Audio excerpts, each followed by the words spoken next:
Wapendwa katika nchi yangu ya Kenya, nimerudi tena mara nyingine kusema ya kuwa Mungu anahitaji viongozi, makasisi, mashek, mapadiri watubu, wamrudie Bwana. Imeandikwa katika Ufunuo 2:5. Nasoma kwa Kiingereza. Inasema hivi: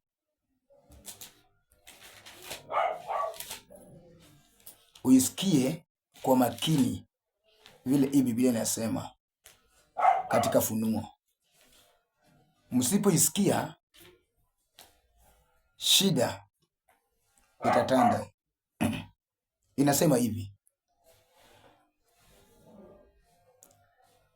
remember therefore from where you have fallen, repent and do the work you did at the first. If not, I will come to you and remove your lampstand from its place unless you repent.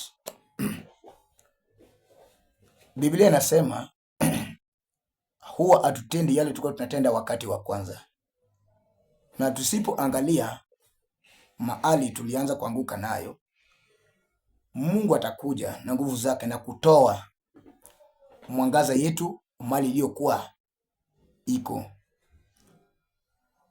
Wakati kama huu katika nchi yetu ya Kenya hii 2025 ama 2024 sio ya kwanza damu ya Kenya ya wananchi yake kutiririka, na hii kitu imejiziba kwa macho ya viongozi, macho ya wenye dini, macho ya makasisi, macho ya mashek, macho ya mapadiri, macho ya maskofu, na hizo majina wamepatiwa, sijui archbishop, sijui nini. Hii kitu bado imejiziba kwa macho yao. Bado wanatafuta tu kiongozi bora mwenye talinda nchi, lakini watafuti uwepo wa Bwana. Sababu ni hao ndio walisema viongozi wanaoongoza saizi walichaguliwa na Mungu. Tena saizi hao ndio wa kwanza ukuja kwenye runinga ama kwenye media kusema uongozi ni mbaya. Mnatupeleka wapi? Damu ilianza kumwagika 1990, ambaye kino huko waliuliwa na wakakufa, wakachomwa na asidi. 2007 damu ilimwagika ya watu wengi, watoto pamoja na vifugo na watu wakubwa, mpaka mnabii mmoja akakuja akasema ya kuwa ameona damu, ambaye ni Prophet Owuor, lakini watu hawako msikiza. Watu walikuwa wanaona dini zao, wanaona ukubwa zao, lakini hawakusikia sauti. Bado huyu mnabii anaongea mpaka siku ya leo watu wajitubu, lakini imeshinda watu.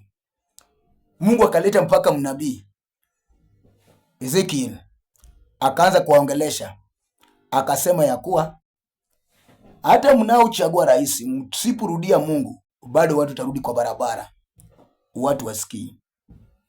Damu ilimwagika 2007, ikamwagika 2013, akina Msando, Jacob Juma, Yabei, damu yao ikamwagika, lakini watu wakasema bado hajawatosha, sababu watu wakatika shirikina mingi, mpaka unapata kunai makanisa za Illuminati katika nchi yetu, lakini hakuna mtu mwenye anaweza kataa ya kuwa nchi ni ya Mungu.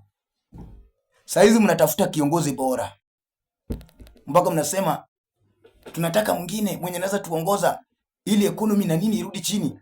Msiporudia Mungu, hata mtafute malaika itoke mbinguni ikuje duniani katika nchi ya Kenya ndio awe president ama awe kiongozi fulani, watumishi wa Mungu pamoja na viongozi wa Kenya, msipotubu, bado shida ni yale yale, ama itakuwa kubwa kuliko, na bado damu inaenda kumwagika kuliko yenye umeshaiona, na itakuja itatirika yenye itashangaza duniani kote. Sasa jambo ya maana, watu warudie Mungu, sio ati kuita ati prayer day, ati siku ya maombi. Maaskofu wanaiita na viongozi wa Kenya. Zile maaskofu na makasisi wameshajua ya kuwa na masheki na mapadri wamepatiwa bahasha ya brown, wameingiza kwa mfuko. Hiyo saa hizo wako Uhuru Park, wako Garden City, wako Carnival, mahali wametengeneza, wako State House wanatengeneza prayer day, sababu bahasha ya brown iko kwa mfuko yao ama kwenye akaunti yao imetumwa kitu, hiyo wanaweza ita. Ina sio watumishi wa Mungu ambaye wanaenda kuombea nchi ili Mungu asikie kilio chao. Ni wale watumishi wa Mungu ambaye ni watumishi wa shetani ambaye wanaenda mali pale ili tumbo yao ipate kitu.